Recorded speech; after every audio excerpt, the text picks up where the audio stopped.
there been justice for people that look like me? Has there been justice for George Floyd, Breonna Taylor, Tamir Rice, and countless others? No. And so that's why they have to make it political. That's why they have to make it us versus them. They have to make it a thing that's not simply protecting our lives, protecting the lives of your neighbors, your community members, and the people around you. And until we acknowledge that and take a step back from just making it about Republicans versus Democrat progressives or liberals versus conservatives, and instead being about how we take care of each other, how we make sure everyone feels safe, make sure everyone has an opportunity to do what they really want to do, then I think that we'll really start making change in this country. Thank you, y'all.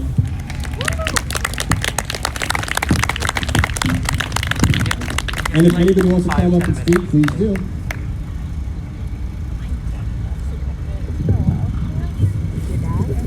Yeah, he's definitely allowed to go out. He's definitely allowed to go out.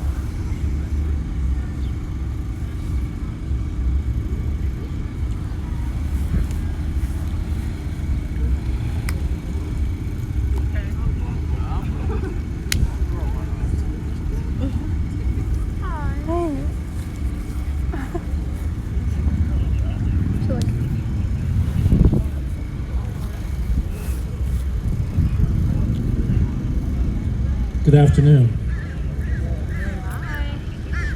Black Lives Matter. Black Lives Matter, yeah, they do. Now, I might be white, and that makes me white privileged.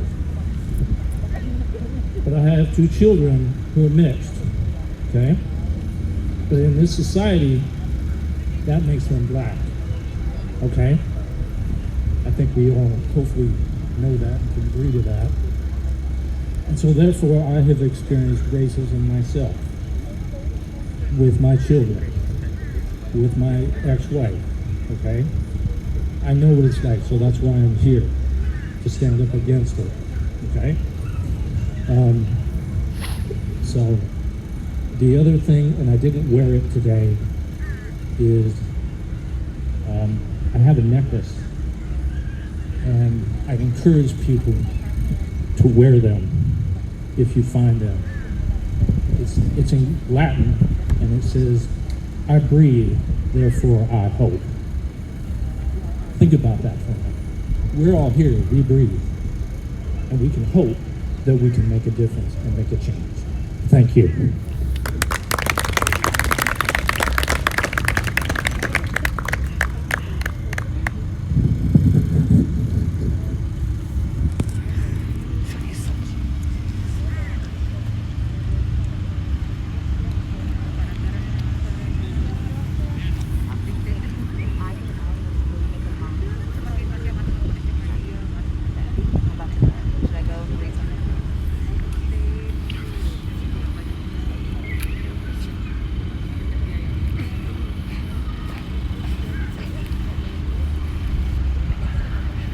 Hello, I'm going to go ahead and say another thing from the QR code, and you can line up behind Xavier if you want to speak.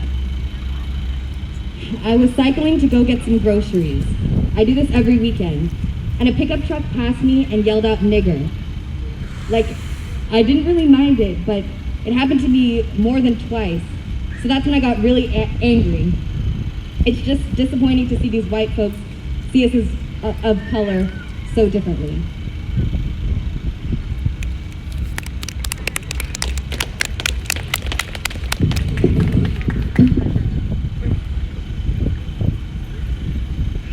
Hi, my name is Xavier.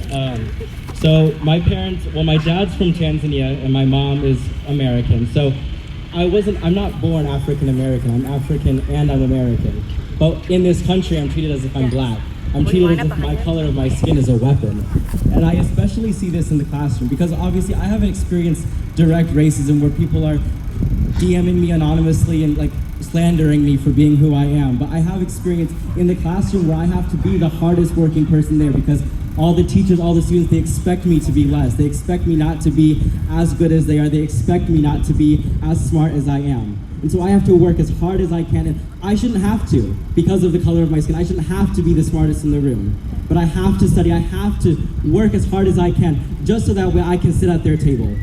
And I just encourage all of you to just go out there and make a change. That way future generations don't have to be the smartest person in the room just so they can sit at the table. Right. Thank you.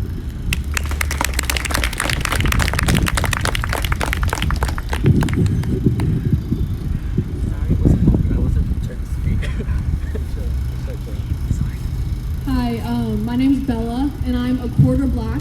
My dad is half black. And so, growing up, I'm probably the second darkest out of my siblings. But growing up, I always wanted to look like my sister, who was white passing. I just always wanted that, that skin tone, the perfect skin tone that you need to succeed in this society. I grew up thinking that my skin tone looked like throw up and gross, and as I got older, though, I realized that I have privilege. With my 75% white, I have privilege as a mixed person. And I think that everyone needs to realize that they're privileged and they can use it for good. I'd also like to share a story that my dad went through here, like in the Eastside. He went to a bar with his then girlfriend, who was white, and it was kind of like a bar concert thing. And as he was outside waiting for his girlfriend to get the drinks, two white men came up and smashed his head with a brick, and he couldn't fight back. And the reason they did it was because he was a black man with a white girl. And that happened in my town that I grew up in, where everyone was like, oh, there's no racism, even though through the halls people would just say the N-word or come up to me like, oh, you can give me the N-word pass, you're black. Oh, my brother's sister's friend's girlfriend's boyfriend is black, so I can say the N-word. You have to realize that this is everywhere, and that we need a change in order for it not to be. Thank you.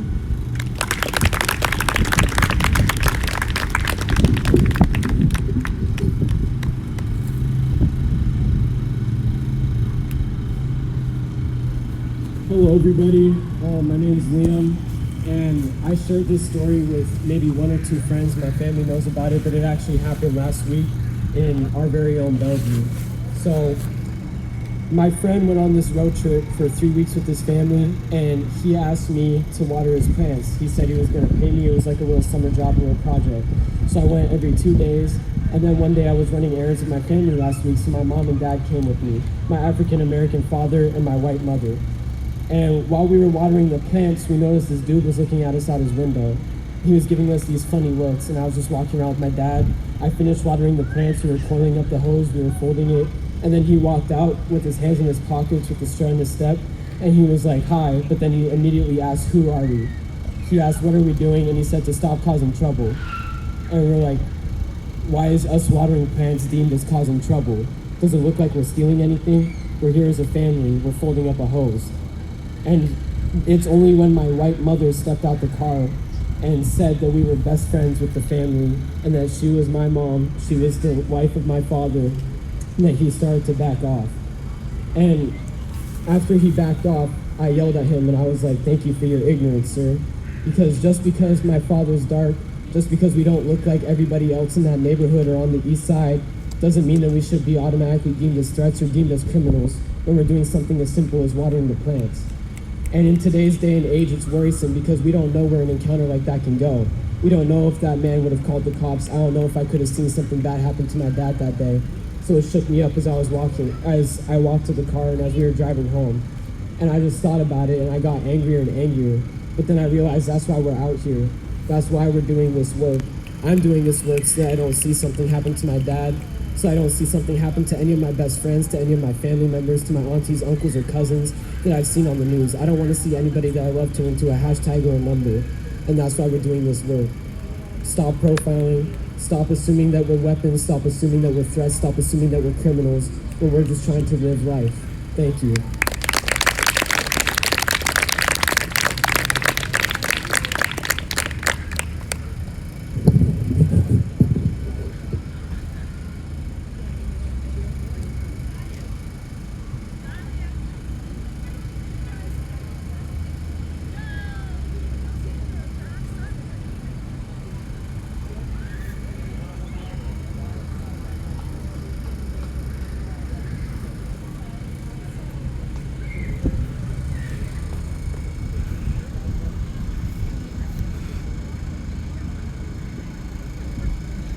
I'm going to say a couple more from the QR code.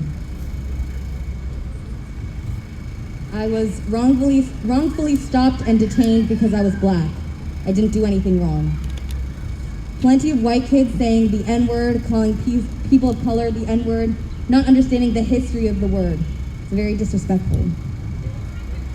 I was on the bus and an older Caucasian male called me a racial slur.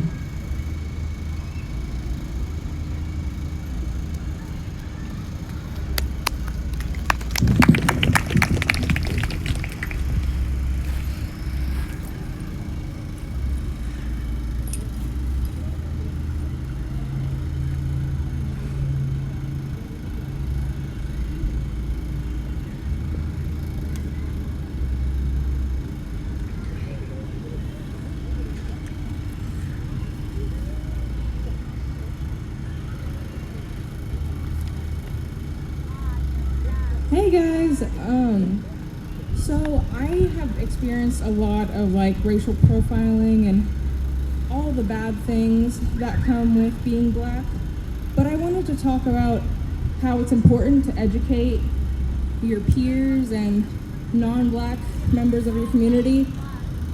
Yesterday at work actually, my coworkers and my boss and I, we were just talking about how I'm gonna get my hair done soon, and so we were like talking about different hair types, and so I was educating them on like how there's 4C hair, like 3B, like 2A, all the different like celebrities, and how like, you know, Zendaya, for example, she has like more Eurocentric features, and so she's like the more passable black person in Hollywood, and so like they understand where I come from now, and we can have like educated talks, and I don't know, I feel more connected to them because they, you know, felt the need to listen to me and my culture and stuff.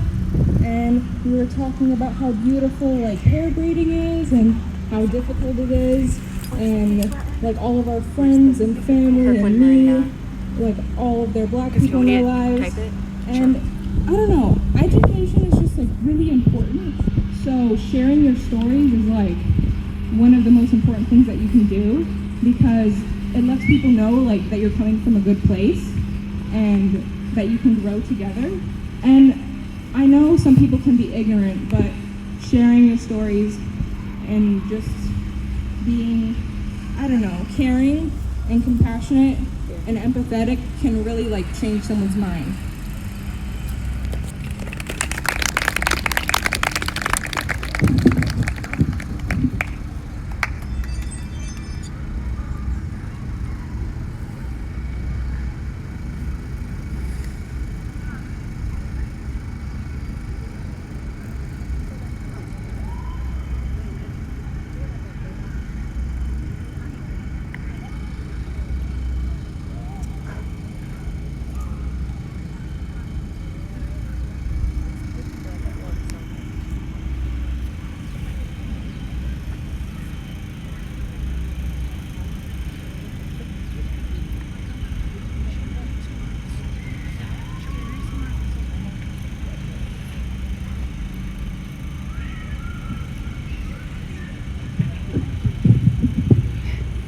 I'm a little short, but it's okay. This is just like an observation of mine, how there are cops surrounding us, watching us when we're all 6 feet apart basically, yet there are people over there in large ass groups, which to me is a larger threat to the people here, because they're not social distancing, they're not wearing masks, they're jumping around in the water, yet we are the ones who are a threat, that they need to watch us because we're simply just trying to educate people. Also, yeah, I mean, I'm sure a lot of you knew what happened yesterday in Cap Hill. The extensive amount of police brutality on the protesters there, and if you watch the videos, a lot of them didn't start shit, and it was all started by the police. And that the fact that people are still on their side is just a little crazy to me.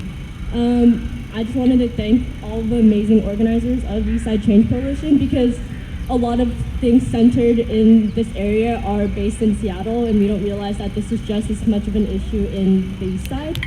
And that's so important to raise awareness, because for my personal experiences, like a lot of the people on the East Side who are non-Black like to think of this as not an us issue, that is all in Seattle, that this doesn't happen here, that no one is actually explicitly racist. So it's just so important to raise awareness in our cities, like Kirkland, Bellevue, Mercer Island, Newport, like all of those schools especially. So thank you for starting this amazing organization.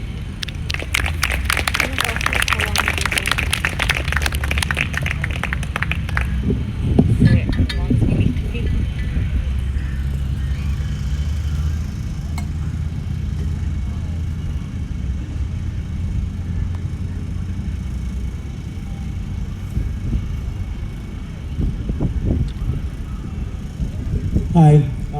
Okay, so I have a story that my brother actually told me about that I wanted to share with you guys. So when he was in second grade, he was playing with his white friend, and they were both joking around.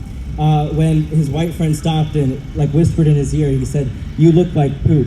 And it was supposed to just be a joke, and the white friend laughed. But my brother said like although laughed at the joke just because he felt uncomfortable, he went home and cried just because he thought that the color of his own skin was looked like poop, which was not something that made him feel good. And so he said like he struggled to like learn how to be able to love like his features, like being Black in a society, because we live in a society that requires you not to be attractive, but also to be white, you know. So we need to educate our youth and show like beauty in our youth with our Black skin. Thank you.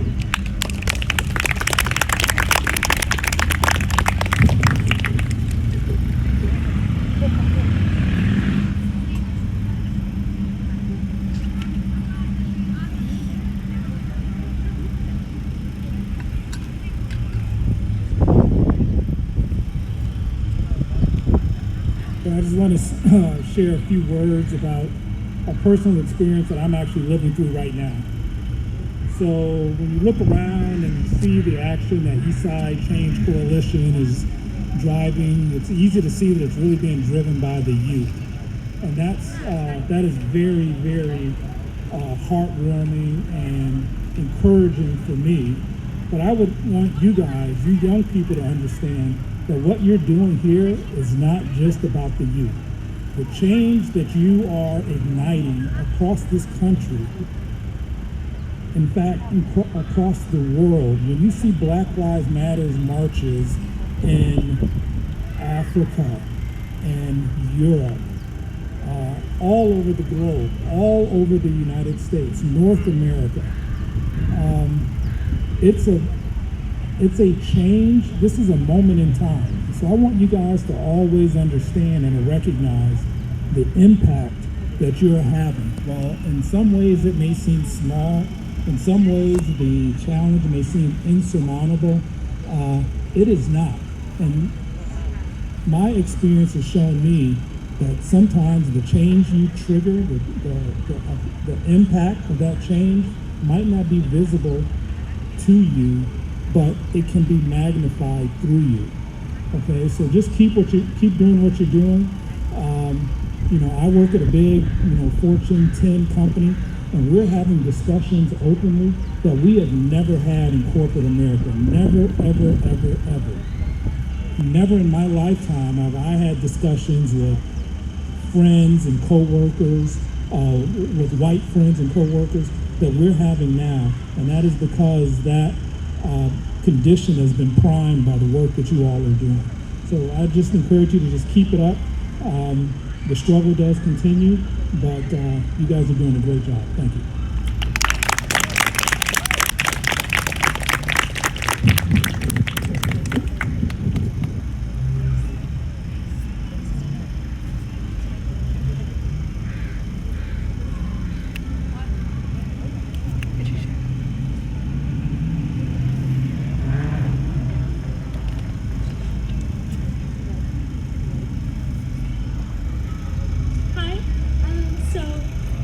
share a story that I read this morning about Sharika Wilson.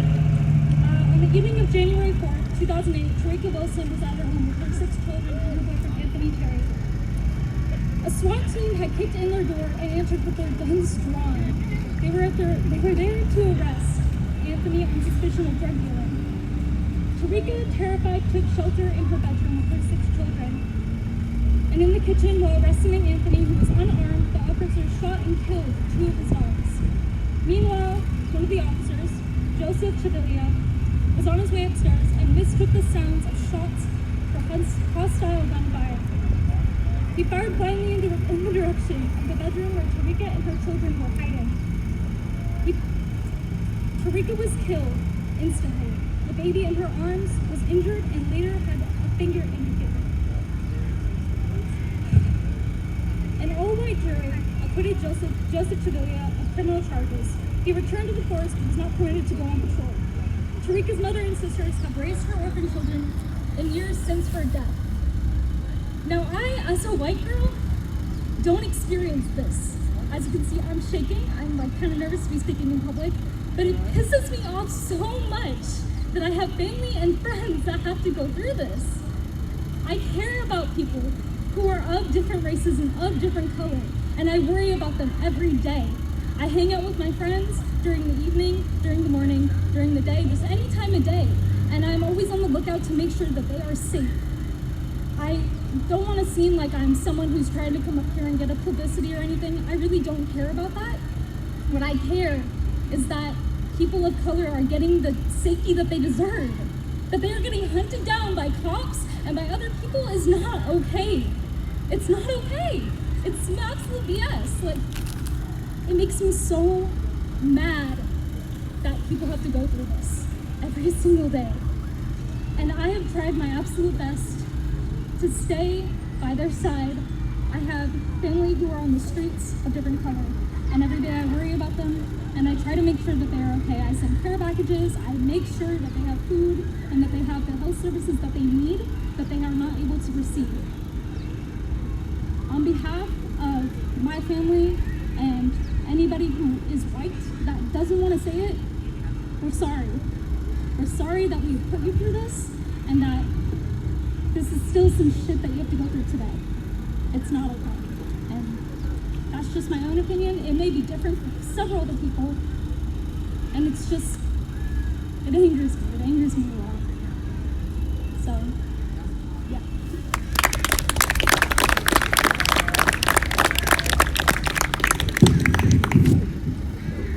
Black Lives Matter.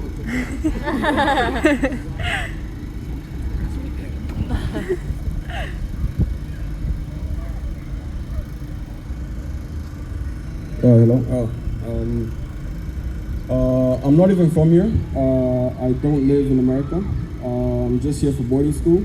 I go to school in Wisconsin. So I just stay here with my aunt and uncle who are from where I come from. And like, they've lived here like almost like 8 years. So I came back in February. I've stayed with them ever since quarantine. And like, we all know kids learn from their parents. And where I stay, there's kids there, right? So like when I go outside, like they run away from me. Like they look at me, then they, you know, like, yeah, like it's funny at times, but then like when I see how they look at me, then that's really different. You know, like they look at me as if we're different. Like they laugh, I laugh, they smile, I smile. Like we're all the same. Just the skin of the color of my skin makes us different. And that's BS, to be honest, because I've only lived here for only a year, and I've seen so much racial, like, what's the word? Like, indifferences, and like, it's really like, horrible. I couldn't like choose to like live here, like raise a family here. Like, it's really, I don't feel safe. Like, when I go cycle, like I've seen shootings and all, like when I go cycle, I don't feel safe. When I walk, like the other day, I walked with a few of my friends, and like we were passing this house, and the kids just all stopped what they were doing. Like there were 5 kids, stopped what they were doing, and just started staring at us as we walked by them. They just stopped staring at us. Like, what do you want? Like, are we different? Like, it was really disappointing to see them just stare at us. So we just waved, said hi. We're like, okay. Then the mom took one of the baby, went inside. So like, it's really disappointing to see this type of things. And I'm not even from here, and like, it's really, you know, disappointing. It's like, yeah. So That's what I have to say, man.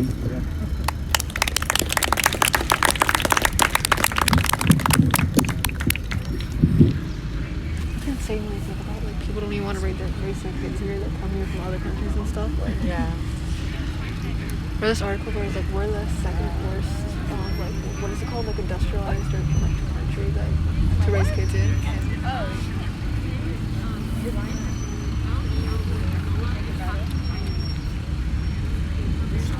Hey everybody, how we doing? Good, good.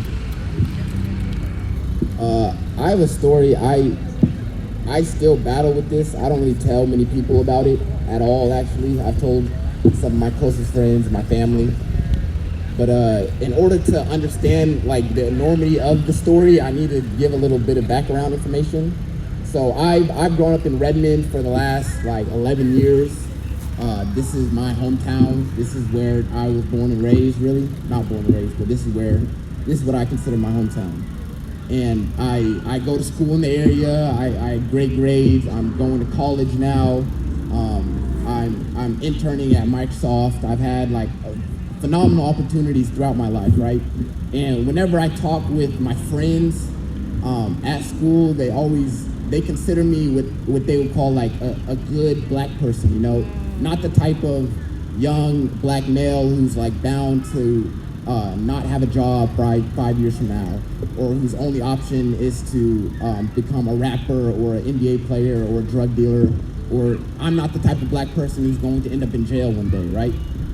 And I always was wary. I never took that advice, you know? I was like, there's no such thing as a black person who's immune from all that stereotyping and all that racism, like they were trying to tell me, you know? Like even though I'm black, I lived in some bubble outside of that. And so recently, I like to go on bike rides, and so I'm biking through the area pretty much, and that doesn't matter. I'm biking, right? And I decide to stop by the school. I'm biking through the parking lot. I do a couple laps around the tennis courts. I've done this many times before. And I leave the campus, and I see this girl as I'm exiting. She's on her phone, and I just give her a little head nod. She doesn't return anything back, but then I'm just on my way. And I get about a block down the road from the school, and a cop car cuts me off on the sidewalk, like a meter from hitting me on my bike, and immediately jumps out, hand on his hip, on his gun, and tells me, get off the bike, put your arms behind your back, get down on the ground. And it was scary, of course. I've had to talk with my father, my mother many times, how to handle myself in police situations. But I realized as this is all happening, he puts me in handcuffs, puts me on my knees on the hood of his car, starts calling in reinforcements. And I don't even know what I'm being, like why this is all happening to me at the same time, right? And this may be surprising to many of you guys who know me, but as the story went on, more police officers showed up in armored vehicles. They started asking me, what's my age, what's my name, why am I here, what am I doing? And any question I try to ask them, they ignore. They don't let me call my sister. They don't let me figure out what's going on, why the police was called. And they detained me in the back of SUV. And later they come to the window to interrogate me, and they ask, why were you trying car door handles in the school parking lot? And I don't know how to answer that question because I wasn't trying car door handles in the school parking lot. And I start connecting dots in my head, like why am I in the back of an armored SUV being interrogated about something that I didn't do? And the answer, you guys know, is because of the color of my skin. It's because I'm black. I'm considered a threat. I'm tall, I'm strong. When people see me, they think I'm a threat at the end of the day. And they continue the interrogation, and they say, there was a girl who was in the parking lot who saw you trying car door handles. And I think back to that girl that I mentioned, that I saw on the way out, who was on the phone, right? Who I gave a head nod to. I didn't think twice about her, what she was doing. And I assumed that she hadn't thought twice about what I was doing. But it turns out she was the one who was calling the cops on me for something that I had not done. Something she had not even seen me done because I had never gone off my bike in the school parking lot. So, I mean, I'm still juggling with the moral of the story. There really is no good news in the story. But this is just to say that there is no black person who's invulnerable from these things. Whether you're college educated, wherever you live, whatever job your parents work, if the color of your skin is brown, you have these things to deal with. Right. Okay? Don't let anybody tell you that that's not the case. If you are black, you do not have certain privileges in this country. Don't let anybody fool you on that. That's all I have to say. Thank you.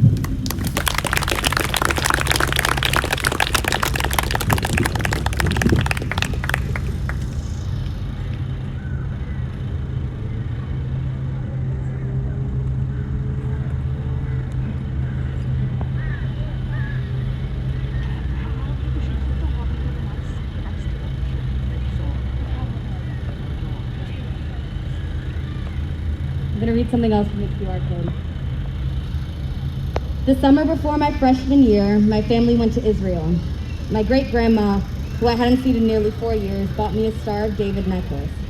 I wore to school proud of being Jewish. I didn't realize it was a big deal, but unfortunately, I was soon greeted with blatant attacks on my religion. One upperclassman of my Spanish class came up to me while we were waiting for the bell to ring and said, "You should have died in the gas chambers." His friends laughed and essentially applauded him for his actions and his joke. When the bell rang, I ran to the bathroom and cried.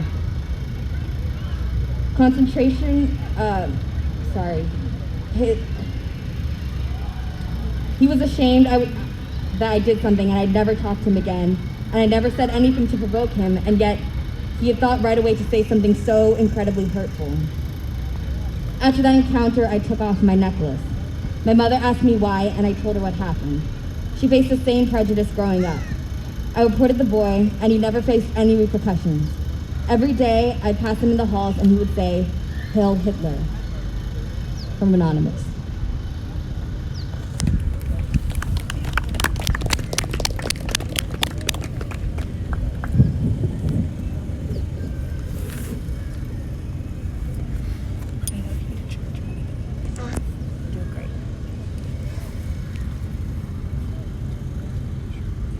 Hello, I'm glad I made my stop on my bike and I cut it short. This is really more important. I'm a resident of Kirkland, but in my day job, my work is equity, diversity, and inclusion. And I've been doing this for many years. Some of my best collaborators in this work in the Puget Sound, because it is beyond Kirkland, are African Americans, and some of them, most of them are African Americans like me, of the older group. And we talk a lot about this work, which is hard work, diversity and inclusion, making people realize that we are more alike than not. And I'm talking to my friends in the African American community. They tell me we were worried for a little while about this work as we exit and move on to the next chapter of our lives. Who is going to pick up the mantle? Who's going to pick up the cause? But watching you, young people, not only today, but in the recent months, I'm so happy. We are so happy because you are that generation. You're that answer that we've been looking for. You're going to make it happen, maybe even better than us. I'm also Hispanic, and as a member of the Kirkland Hispanic Association, we join you. We join you in this cause because Latinos also suffer in the hands of immigration, families ripped apart, profiling, all of the issues that you are talking about. But we love you and we join you in the Black Lives Matter movement. Keep on the good work because the answers are around the corner. Thank you.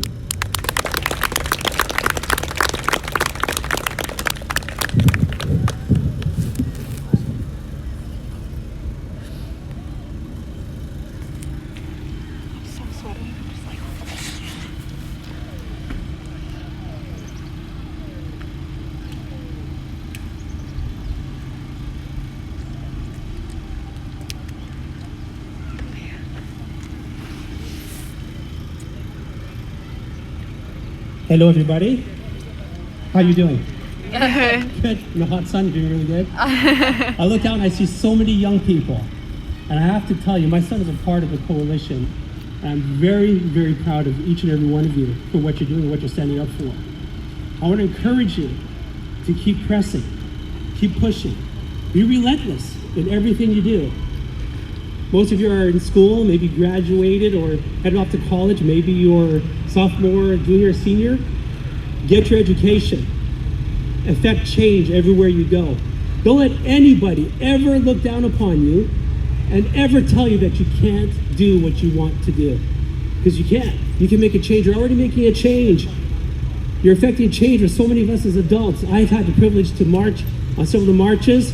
I'm getting older, it's getting harder, but I'm keeping up with you because I want you to know that there are so many adults in this world that are behind you 100%. Be relentless. When they open up the doors to your schools, be relentless in the lunchrooms. When a teacher starts to speak differently to you, be relentless. When your friends say something that's negative or derogatory, be relentless. Don't let anybody say anything different than what you believe in and what you want to become in this world. I want to encourage you, doesn't matter what political party you want to vote for, but I want to tell you this. You need to rise up, this generation needs to rise up and vote. I'll tell you why. Because you can reimagine the future. You can change the future of this nation. We can go on these marches and say all these chants, but you guys can actually make the change. You can sit in the seats of government. You can become the new teachers. You become in charge of the police department if you want to be. You can do whatever you want to do. So I want to say to you, be relentless. Be passionate. Don't give up. March every day. One voice. All of you, one person at a time. Go out to the streets. Go everywhere you want to go. Get other organizations together. Fill the streets with marching and let your voices rise for change and be relentless until there's change. All right, thank you.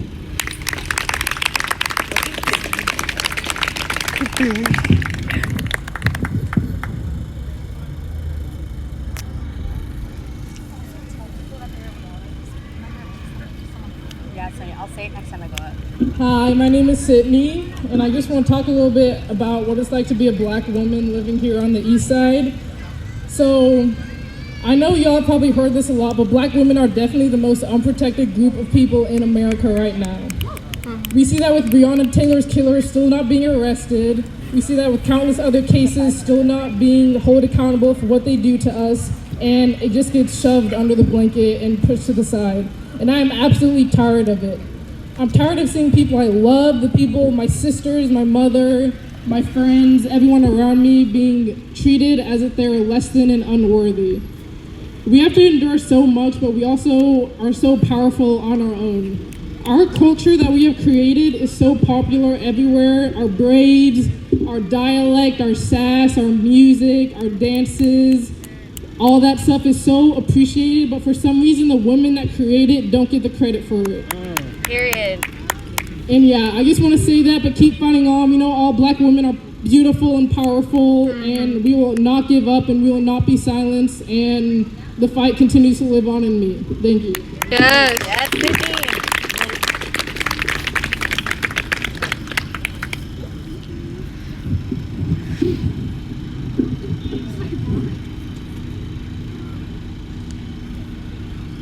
Okay, so thank you to everyone who has spoken so far. We're going to go ahead and take a 5-minute break. Again, we have water. Please stay hydrated. It's really hot out there. We have fruit snacks. We have granola bars. Bathrooms are right over there. In the meantime, you can follow us on Instagram or Twitter. And yeah, thank you guys. We'll be back in 5 minutes.